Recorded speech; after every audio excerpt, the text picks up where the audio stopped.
هل أتاك حديث الغاشية وجوه يومئذ خاشعة عاملة ناصبة تصلى نارا حامية تسقى من عين آنية ليس لهم طعام إلا من ضريع لا يسمن ولا يغني من جوع وجوه يومئذ ناعمة لسعيها راضية في جنة عالية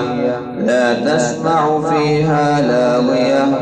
فيها عين جارية فيها سرر مرفوعة وأكواب موضوعة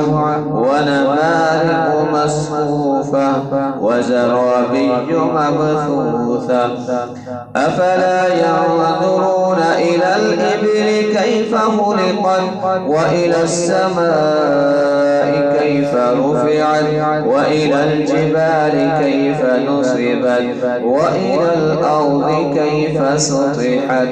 فذكر إنما أنت مذكر لست عليهم بمسيطر إلا من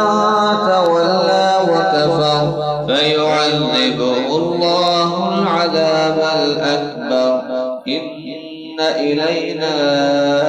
إيابهم ثم إن علينا حسابهم.